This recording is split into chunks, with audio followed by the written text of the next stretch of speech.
बोलिए वृंदावन बिहारी लाल की जय। श्री भगवत सुखदेव जी महाराज की जय। पूर्व प्रसंग में भगवत ऋषि जी महाराज की वाणी का पद चल रहा था, कुंडलिया नंबर 10। अब आगे की कुंडलिया में क्या कहते हैं, आज का विषय जो उपदेश है और को सो नहीं माने आप, देखो जगत प्रवीणता ठगे आपको आप,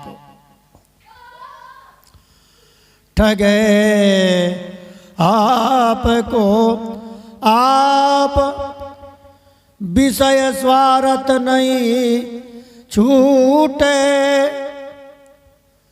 परमारथ परहित बके, पर धन को लूटे,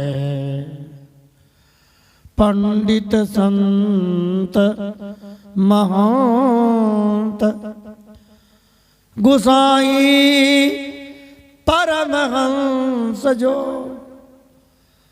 लोभ ग्रसे सब लोग नहीं भगवत सहाय जो।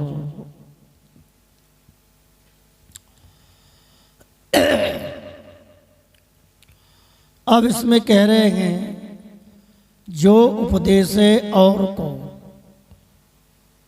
जो व्यक्ति दूसरे का को उपदेश देता है वह उपदेश वो स्वयं नहीं मानता।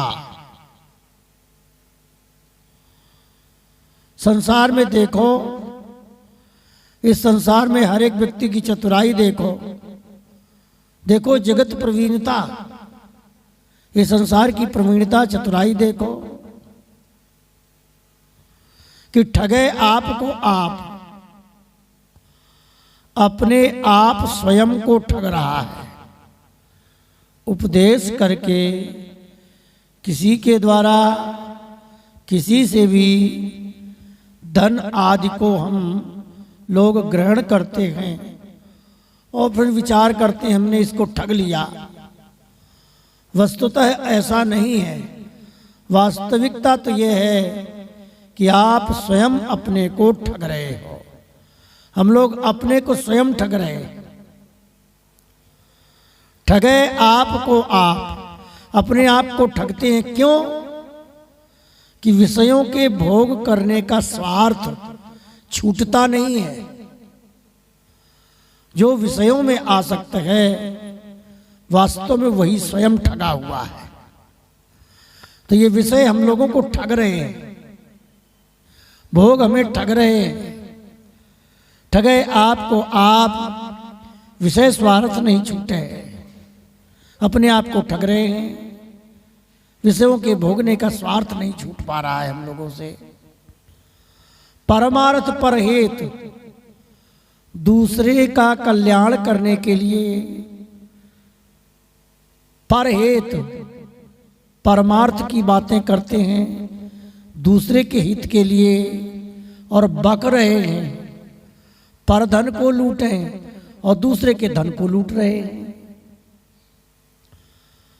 अब चाहे कोई पंडित हो या संत हो या महंत हो या गोसाई जी हो अथवा कोई परमहंस हो।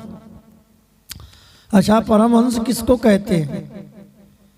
परमहंस उसे कहते हैं जो शरीर रहते हुए भी शरीर की सुधि नहीं रहती। साधन काल में भजन के समय पर भजन करते करते ऐसी तन्मय अवस्था आती है कि उसे ये होश नहीं रहता मैं कहाँ बैठा हूँ, मैं क्या कर रहा हूँ। परमहंस उसे कहते हैं। परमहंस तक को भी ये लोभ संसार का नहीं छूटता। लोभ ग्रसे सब लोग। इस लोभ रूपी घड़ियाल ने सबको ग्रसित कर रखा है, सबको अपने मुंह के भीतर धर रखा है। नहीं भगवत सहाय जो,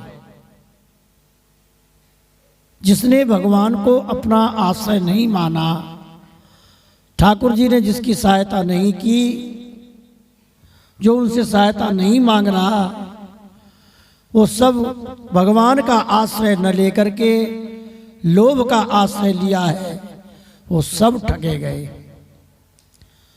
देखो आगे की कुंडलिया में क्या कहते हैं कि भगवान की भक्ति करने में 6 कांटे हैं उसके। साधक के लिए 6 कांटे बताए। यही कांटे यदि धन के लोभ से, प्रतिष्ठा के लोभ से, अपने निजी स्वार्थ के लिए करते हैं तो यही कांटे कांटे बन जाते हैं। और यही कांटे यदि भगवत सेवा में, भगवान की सेवा में यदि लग जाते हैं तो यही कांटे फूल बन जाते हैं।